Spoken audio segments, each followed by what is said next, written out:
kita dengarkan cerita Malin Kundang, cerita anak dari Sumatera Barat. Pada suatu ketika, hiduplah satu keluarga di wilayah pesisir Sumatera. Keluarga itu mempunyai seorang anak bernama Malin Kundang. Ayah Malin Kundang pergi ke negeri seberang dan tak pernah kembali. Setelah Malin Kundang dewasa, ia ikut berlayar bersama seorang nahkoda kapal dagang. Ia berpikir suatu hari nanti bisa sukses dan akan kembali ke kampung halamannya. Selama berada di kapal, Malin Kundang banyak belajar tentang ilmu pelayaran. Malin Kundang belajar dengan tekun sampai akhirnya dia menjadi sangat mahir dalam hal perkapalan. Suatu hari, ketika sedang berlayar, kapal Malin Kundang diserang oleh bajak laut.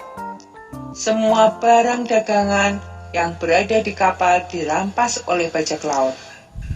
Beruntung Malin Kundang selamat, tidak dibunuh oleh para bajak laut itu. Akhirnya, kapal terdampar di suatu pantai. Malin Kundang berjalan ke desa terdekat. Ia ditolong oleh masyarakat di desa itu. Dengan ketekunannya dalam bekerja, Malin Kundang berhasil menjadi seorang yang kaya raya. Ia memiliki banyak kapal dagang. Setelah menjadi kaya, Malin Kundang menikah dengan seorang gadis yang cantik. Suatu hari, Malin Kundang mengajak istrinya untuk ikut berlayar menggunakan kapal yang besar dan indah. Istrinya sangat senang karena bisa ikut. Malin Kundang mengajak serta para anak buah kapalnya. Sesampainya di pelabuhan, ia disambut oleh ibunya. "Malin Kundang, anakku, mengapa engkau pergi begitu lama?" katanya sambil memeluk Malin Kundang. Tetapi Malin Kundang segera melepas pelukan ibunya dan mendorongnya hingga terjatuh. "Wanita tak tahu diri, siapa kamu?" kata Malin Kundang kepada ibunya. Malin Kundang pura-pura tak mengenali ibunya karena malu dengan keadaan ibunya. "Wanita itu ibumu?" tanya istrinya. "Bukan, ia hanya seorang pengemis yang mengaku sebagai ibuku," sahut Malin Kundang. Mendengar hal itu, ibu Malin Kundang sangat marah. Ia tidak menduga bahwa anaknya menjadi anak durhaka.